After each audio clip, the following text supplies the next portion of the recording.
Hey everyone, it's Sam Ovens here, and today I want to talk to you about something that is hugely important and that I see is tripping entrepreneurs and business people up all over the place. It's like a widespread disease right now. And the thing that most people need to learn to do is to filter their information.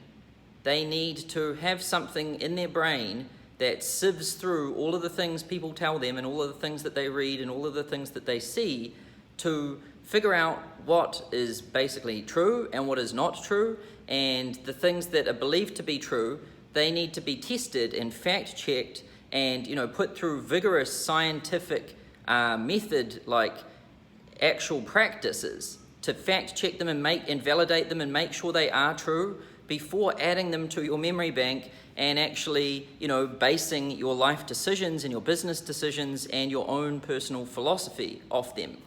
And why I'm saying this is because I see a lot of people just read something on the internet one time and think it's true. Like, for example, I saw a conversation just yesterday where actual credible business people who are actually making money and they're actually widely respected for being good at what they do, and they are good at what they do. But in this conversation thread, basically people were saying that webinars are dead. Webinars don't work anymore, right? Which is just a load of shit, because we have a webinar and it's working every day and it's never stopped working, and it's been working for 3 years, and in fact right now it's working better than it's ever worked. So if that is true, which it is, because I can guarantee you on that, if that is true, then how is the saying that webinars are dead true? Because not both can be true, right? Something there is wrong, and I know for a fact it's not my thing, so I know it's their opinion that's wrong.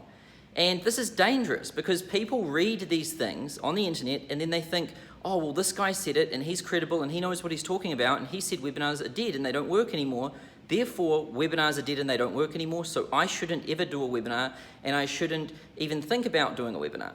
You see how dangerous this is? You see how you can totally get tripped up when you fall into this pattern or this path? And it's everywhere. People do it with everything. I see people say, oh, I'm thinking about starting a business in the real estate niche, right? And then people will comment on it and say, the real estate niche doesn't work. I've got friends who tried it in the real estate niche, doesn't work. It's that niche, just they don't have any money, right? That's crazy again, because there are businesses in the real estate niche that make a lot of money consistently. So if people are in that niche making money, then how is the saying that there's no money in the real estate niche and they don't buy anything true? It's not. Again, this is the mistake, and I see it everywhere. People talk about webinars being dead. People talk about email broadcast being dead. People talk about email delivery rates being dead. People talk about so much stuff being dead, and it really is like fake news. And this saying has only really popped up recently. The whole saying like fake news and the stuff about propaganda and all of this. I mean, the saying fake news is actually pretty new, and it popped up around the elections, when Donald Trump was saying that, some news was fake. And people were like, what? News being fake? What? That can't be, because surely the news must have the truth. But it's never been like that, guys. There's always like multiple versions of the truth, and a lot of the time you just can't trust other people to tell you what the truth is. You need to actually be good at figuring it out on your own. Because when you listen to other people and you just think, oh, they should know, or they're authoritative, or I bet they checked, that's how you get into trouble. And I'll give you a classic example. One of the biggest scams of all time was the Bernie Madoff scam, right? And he basically had pretty much every bank and every investor had invested hundreds of millions of dollars into him. And what happened is, once he had one major bank, and I don't know what major bank it was, but let's say it was Chase Bank, right? Once he had one major bank like Chase, then the other banks like Bank of America came along, and then they were like, when they were deciding whether they should invest with him or not, they thought, well, if Chase is invested, then surely Chase did their due diligence. If Chase has checked it, then surely we don't need to check it. Those guys would have done the checking. And so that's what they did. They invested without doing their own fact checking and their own due diligence, and that's what happened. They failed. Like, you know, they invested in a Ponzi scheme pretty much, and they lost a lot of money. And it's one of their actual worst mistakes of all time. And then imagine if Bank of America's invested and JP Morgan's invested. The third bank to the party, they're going to think, well, man, if JP Morgan's invested and this other company's invested, surely we don't need a check. Now there's 3 players in the party. And then you imagine the fourth one, right? Then they're pretty much, there's no need to check, right? And it gets worse with time. And this is really, you know, the madness of crowds. You know, when people crowd together, or when people share an opinion or a belief or something, the more people that hold that belief or that opinion, the more credibility we give it, and the more we believe it to be true without factually checking it. And this is dangerous. You know, this is what I call monkey see, monkey do. You know, and this is how most humans live their life. They just walk out like blindly into the streets, pretty much with their umbilical cords hanging out, just looking for something to plug them into. And they're just like, if someone tells them something, they just believe that and they'll just run with it. And, you know, they're so susceptible to misinformation, and they're so susceptible to believing lies and living their life and making decisions based upon lies. And the most dangerous thing about misinformation is that people can be telling the truth, and then, like, I'm not saying people are actually lying, but people can be telling the truth, and what that means is that they believe it to be true, right? Because if you believe something to be true and you tell someone this is true, this is the thing, then you're not actually lying. This is the danger of it. But if in reality it isn't true, then you're lying without you knowing that you're lying, but you're not actually lying. You get what I'm saying here? So this is the danger, because people can give you misinformation without actually lying to you. They can be honest, good people, meaning the best for you. So in this conversation thread the other day, when I saw like respected business people saying that webinars were dead, I don't think they were lying. They weren't lying to you. They weren't trying to mislead you. They legitimately believe that webinars are dead. And how they've come up with that argument in their mind is they've tried running some webinars, probably with Facebook ads and things, and they haven't worked. And so you can see how their opinion is, well, I've tried webinars that worked in the past, and I've tried webinars now that aren't working, therefore webinars must now not work, therefore webinars are dead. Right? You can see that's the argument, that's the logic line that's been applied to come up with that belief. And they don't think they're lying when they tell you that. And so the danger of this is that even when credible people believe they have facts, believe they have experience, and believe that something is true, and you listen to it, it still might be wrong. So this is the danger of it all. And really, in the modern world, because there is so much information, you have to be so good at this. Because, you know, there's information all over the news all the time. You can't keep up with that. There's information in books coming out all the time. There's influencers and people on social media saying all sorts of stuff. Then there's YouTube videos. And then, you know, there's the conversations you overhear in the streets and, you know, in the cafeteria and things like that.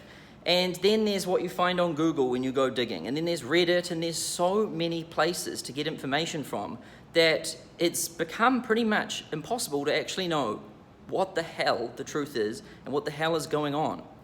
And this is why, you know, really the best skill you can have in the world right now, in the modern day, is to filter your information. It's to be able to look at everything, take in vast amounts of information, crunch it all up, fact check everything, test it, experiment it, triangulate with different people, and try and figure out what the truth actually is. Because if you just listen to anyone or anything, then chances are you're going to get the wrong information. And then if you have the wrong information, then you're going to make the wrong decisions. And when you make the wrong decisions, you're going to fail, or you're going to get results that are subpar to other people who are acting on accurate information. And so, you know, I learned this early on. And basically, you know, I as a kid growing up, I was like, well, what should I do with my life? And I listened to what other people told me. You know, teachers told me, career advisors told me, my friends, my family, you know, my friends' parents, they all pretty much said, like, well, if you want to be successful, you should go to school, get good grades, then you should go to university, go to college, and then you should get a job and at a corporate and work your way up, buy a house, save, you know, do all of that stuff. That is success. And I was like, well, who am I to question all of these people? You know, this is my school, this is the teachers, and then the careers advisor, well, that person is the careers advisor. And if all they're doing is advising on careers, then surely they know more than me, right? And then I was like, my friends' parents, my friends, I was like, this many people can't be wrong. Surely it couldn't be. So that's how I weighed that information in my mind. And I thought, all right, Sam, you're going to do that. And so I did that. And then I arrived at my corporate job at Vodafone, which is a telecommunications company back in New Zealand. And I was like, is this it? Is this success? Is this magic place that everyone was telling me existed at the end of this, you know, path that I've been following? And it sucked. And what's crazy is I looked around and pretty much everyone else thought it sucked too, but it was just an unspoken sucked because, you know, people didn't want to kind of admit and confront the truth, which was actually that this sucked and that, you know, it wasn't really worth it going to university, working really hard for this corporation, and because that was too hard to look at the truth like that. So they just kind of lived the lie and just kind of went about each day, you know, pretending like this was awesome, but it wasn't. And I was like, this is horrible. And then I was like, where did I go wrong here? Because everyone told me that this was true. Everybody. And I was like, and it's not. So how can everybody be wrong? Surely everybody can't be wrong. And surely the careers advisor can't be wrong. Surely parents, teachers, all of them can't be wrong. And that's when I realized, you know, were they lying to me? Were they actually wrong? Or what I really found it to be is that they believed truly that that was the best path. So they weren't lying, they weren't misleading. They were just giving advice, and what their advice was is it was heavily biased based upon the decisions they'd made for their own lives. So if a careers advisor, they work at a job at a school, right? To have that role, they've probably gone to university, and to do that, they probably went to school, right? So they've based their entire life's decisions on that. And obviously, if they're going to base their life on it, they believe it to be true. And if they believe that to be true, then if you're asking them for advice, they're going to tell you what they believe to be true. You see how this whole thing gets messy. And the thing is that they would have learned that from someone before them, and that's how the pattern repeats itself. It's just like monkey see, monkey do. No one ever questions it. It's just like the great Bernie Madoff scam. And really, a lot of people got scammed with this whole, you know, go to university bullshit. Because you don't really learn much. Most of the time is spent drinking beer, and it costs you so much money, especially over here in America. You have to go into massive student debt. And then what? At the end, you might get a job, and the job's salary is way less than your debt, and then you've got to pay it back and then work for a corporation for the rest of your life? What? That is Bernie Madoff on mass scale. Like, that is the ultimate scam. But people don't believe it still that it's a scam because it's common belief that that is true. And so this is where you need to filter your information. And I learned this mistake early on in my life. So after that, I learned to really trust my own judgment. I thought, Sam, from now on, whenever you have to make a decision, don't listen to everybody else. Well, surely listen to them, listen to their opinions, but don't believe that to be true. Check it, fact check it, test it vigorously, because you acted on this information, it cost you a lot. So don't repeat this mistake again. So then I go into the business world, and you know, I learned from lots of different people. And I used to ask people like, who's making the most money? Who's the best? Who's the smartest? Who's the best person I can possibly learn from? And different people would tell me different people. And so when people told me, when there seemed to be a pattern reoccurring of people saying it was this one person, I'd go and learn from that one person. And then when I dug into it and really got into their training and everything, I found out that really it wasn't what it seemed. You know, they weren't really making as much as people thought, and there was like a bit of smoke and mirrors in there, and there was things weren't that congruent, and I could find the flaws in there. And, you know, don't get me wrong, I learned a lot, but things weren't really what they seemed. And so then I thought, all right, let's move on to the next one. And I'd find the next person to learn from. And again, something wrong. Again, something wrong, again, something wrong. And I was like, man, is there anyone in this damn industry that truly knows this thing through and through and is truly making numbers really, like, consistently above what most other people believe? And I pretty much couldn't find this person or this information. And that's when I realized that finding accurate, really good information in the modern world is extremely hard. It's rare. It's as rare as things get, because most information is wrong, and then like a lot of information is subpar. And to find cutting edge, the best information that's really accurate and really fact checked is so rare. And that's really why I decided to get into this business, because it's so hard to actually find things that are true. And I wanted to like start a company where I only release methods and trainings and things that I know 100% are true, right? And the only way I can do that is by testing it myself over a long period of time. So for example, if I recommend people do Facebook ads with a particular funnel and a strategy session call and all of this, I need to have done that for more than a year. I need to have pumped, statistically significant volume through that, and I need to have tested it with other people in other industries in different countries, and they need to have significant time and significant volume with that to know that my assumption that this thing works and that these numbers and these parameters are true is actually true. That's the only way you can know, not because somebody said it worked. Because just like that thread I found where people said webinars are dead, they're not. And a lot of people say, Facebook ads don't work anymore, and it does. And a lot of people say a lot of things, and quite often, most of the time, I find out that the meme, the thing that everyone's just repeating, the buzzword, I find it to be wrong. Like last year, everyone was all going crazy about Bitcoin, and when I really looked at it, and I looked at what other experts were saying about it and everything, I was like, I certainly could be wrong on this, but I don't think this is what it seems. And so I didn't invest in it, and it turned out to be a good decision. And then, a lot of the fads that come and go, I don't listen to what other people say. I just do my own critical analysis of it and try and find out what I think is true, and then make my decisions and base my beliefs and philosophies based on that. And so, this all sounds kind of complicated. It's like, well, who do we listen to? And you really listen to everybody. And then you have to filter it. Never, ever, ever trust that one person is always going to give you accurate information all the time, and you never need to check it, because that's when you get in trouble. Even if someone is the most credible person on earth, you still need to fact check the information. Even the things I tell you, right? You need to still, don't just take those, don't blindly follow the advice I say to be true, because that you can get into trouble for doing that. And you want to come up with a mechanism in your mind where you fact check and filter everything before you believe it to be true.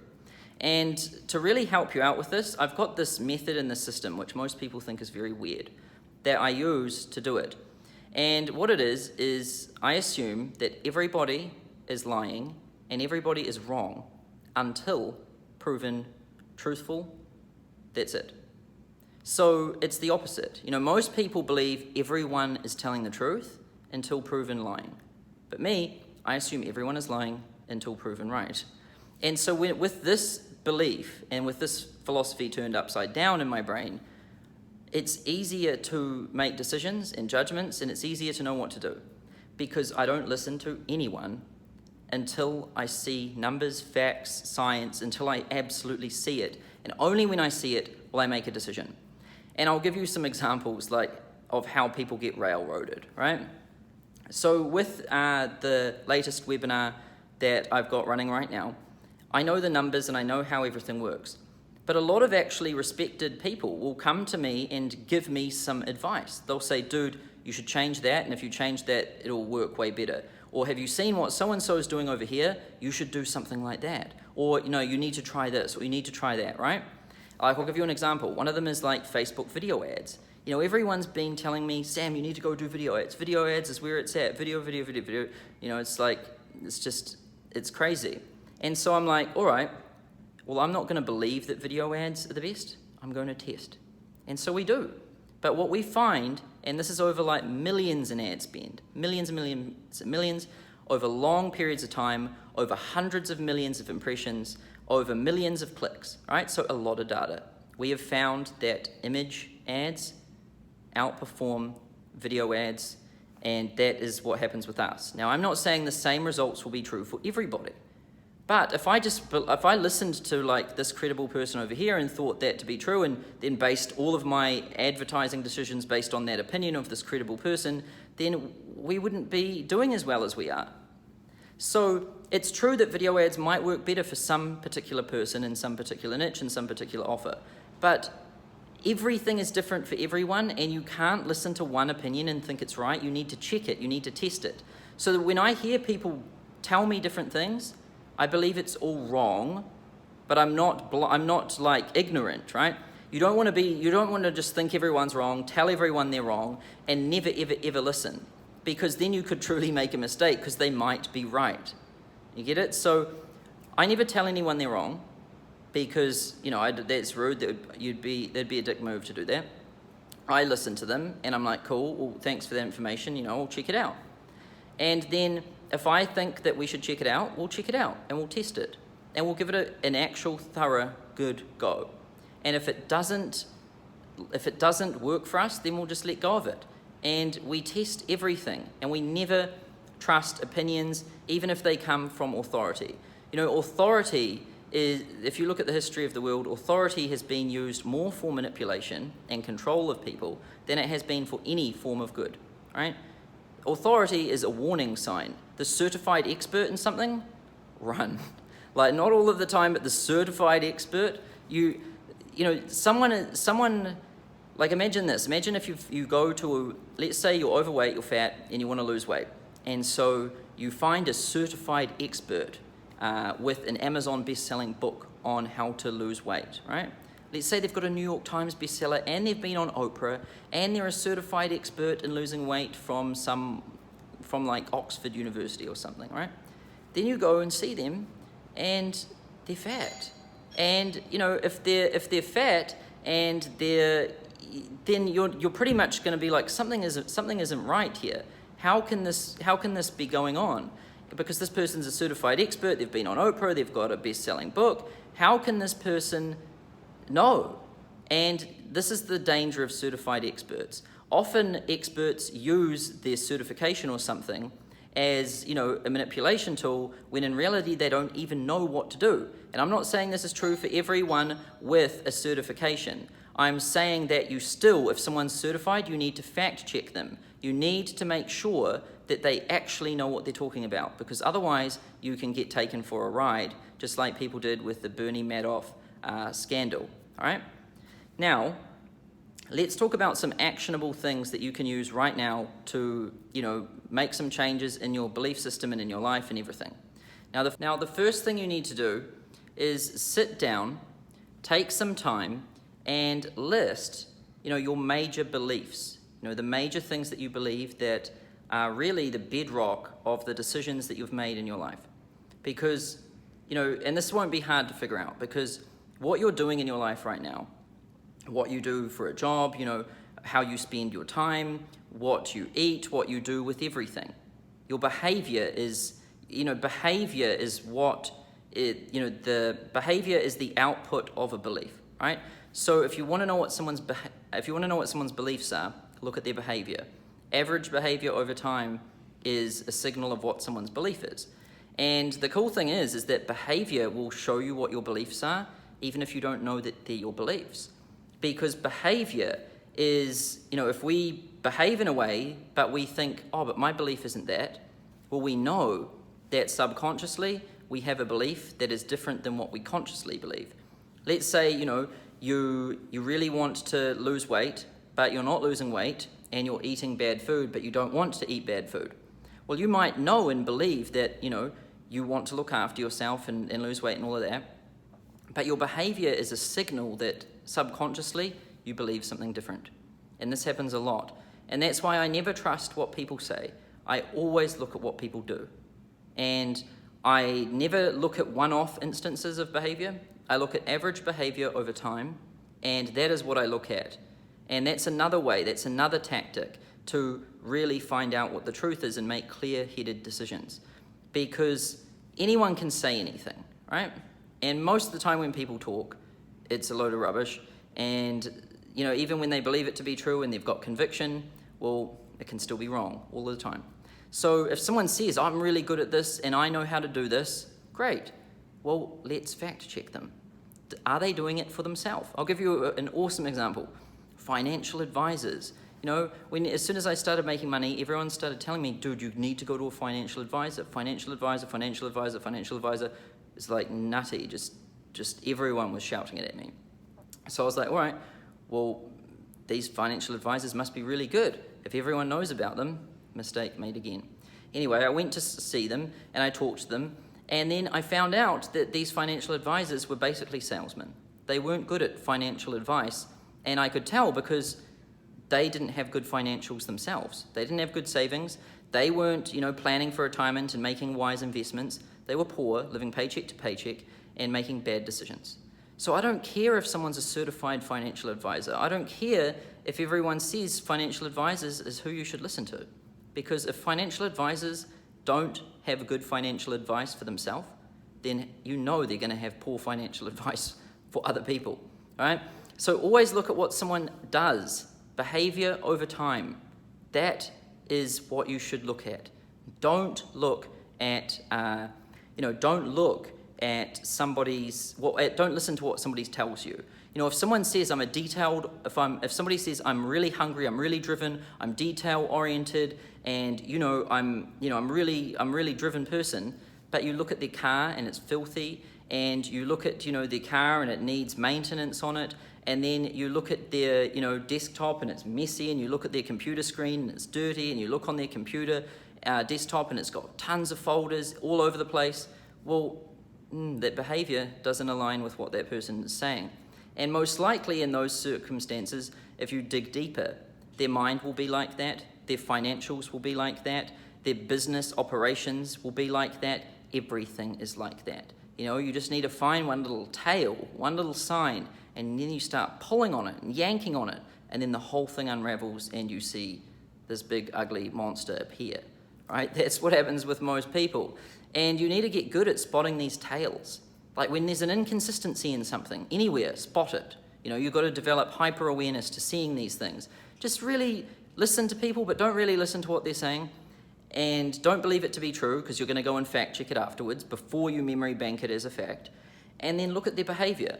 Now, here's to know, it's easy to spot things that are wrong, but how do you know something that is actually true? Well, first of all, you want to make sure that you want to question the person. If they say, hey, you should do this, ask them why. Then when they tell you, ask them why, ask them why, ask them why. Go 5 whys deep, at least. You should go further than 5 whys. Go why, so much that it makes the person uncomfortable.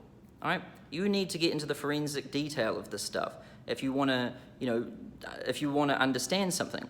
And then what you want to do is you want to compare that person's personal behavior against, what they just said.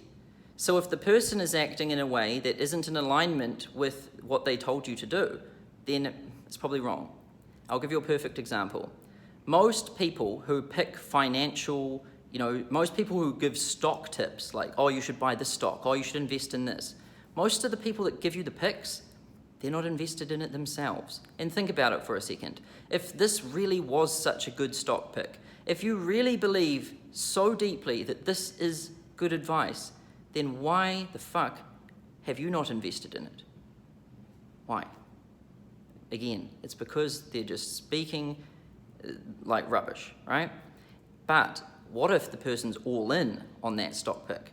Now we're talking. Now something is different because their behavior is in alignment with what they said, and not in a small way, in a big way. And that is why hedge funds actually outperform most investment vehicles, most banks, and all of that. And there's some fascinating things about hedge funds. First of all, most people think that you should invest in lots of things, right? Dumb mistake. Like most people think you should start lots of businesses, have lots of products, do everything. Dumb idea. Guess how many stocks a hedge fund will have at any given moment in time? It's about 3. Maybe max of 5. They only have like 3 to 5 positions. And this is with hundreds of billions of dollars. They'll only have like 3 to 5 positions because they know that they can only manage that much. And they don't want to be across lots of things because they're more likely to make a mistake, right? That's the first thing. They're focused, they're not spread thin. Big differentiator. The second thing is that they have skin in the game. So most hedge funds operate with the owner of the hedge fund. They'll pretty much be all in. Pretty much all of their wealth will be in the fund. That's a good sign. That means if the hedge fund makes a wrong decision, the whole thing sinks, including all of their net worth, everything they've ever worked for in their whole life goes down the toilet. When you put someone in a position like that, they're more likely to be right and more likely to be doing their due diligence and making good decisions. So you want to look at, someone's exposure behind what they're telling you, and you want to look at their own personal behavior, and you still want to fact check them. And even if all of this stuff happens, it still doesn't mean they're right, but they're much more likely to be right than somebody else, like a financial advisor, right? These are all big lessons. They'll make your life totally different. They will take your life to another level if you apply these things. And same with companies, and their CEOs. If a CEO is just siphoning all of the money out of the business and using it to buy a house, buy cars, and all of this stuff, it tells you something. They might tell you that, oh, I care about my customers. I care about building a great company. I care about all of this, right? That's what they're saying. But what you see in their behavior is that they don't give a shit. Really, they just care about getting rich themselves and buying fancy things, right? And what that is that isn't caring for their customers. So if somebody's acting in that way, you know that they don't care about their customers. Now, it's all right to have some nice things, but what is happening with the majority of the money? However, that's someone that you want to watch out for, and probably a business that you don't want to have much trust in. But what about a CEO or a company you can really trust? Well, again, don't listen to their words, look at their behavior. What are they doing? If most of the money is being reinvested back into the company, into research and development and making it better and good talent and improving everything, they believe in it. And not because they say they do, but because their behavior tells you. Behavior tells you everything, and not words. And this is why you don't want to listen to the news, because the people on the news are reporters, and reporters don't do. If reporters say this is a hot company, don't listen to them, because they don't have any investments in it. So why would you listen? They're just a talking mouth repeating things that they heard, right? So you really need to get good at filtering information that comes into your brain if you want to be successful, because you need to make good decisions to be successful, and good decisions come from good information, and good information is accurate information, and to get that, you have to filter everything you hear, you have to fact check everything, and you need to become an observer of behavior over time instead of words. And you also need to really make sure that people have skin in the game, and that you fact check everything and never really believe it until you see it happen in front of you with your own eyes over a long period of time. And if you do this, and if you adopt the philosophy that pretty much everything you hear is wrong until proven right, then it's hard to get caught out, and it's hard to get caught in situations where you've believed a lie, and later on the road it jumps up and bites you. You will avoid those situations, and you'll have a much better life because of it. So that's pretty much it for this video here. Pretty simple one. Just wanted to tell you, filter your information, be careful of what goes into your brain, and what you memory bank is fact and what you memory bank is fiction, because over time, it can just be one little thing, but over time, it's brick by brick, layer by layer, you're building your entire mind, and your entire mind is you. And so if you're not careful and you place a rotten piece somewhere in there, or a couple of rotten pieces, it doesn't take long before the whole thing is delusional and you end up in a bad place. So if you liked this video, what I want you to do is just click that like button right now, and then also leave me something in the comments section below. I'm going to be reading all of the comments myself personally. I'll reply to them too, so let me know what you think. Write me a comment now. And if you like this video, subscribe to my channel here on YouTube. I release a video like this once every week, and I also release customer interviews with some of my customers, and they tell their stories as well. So thanks for watching, and I'll see you in the next one soon.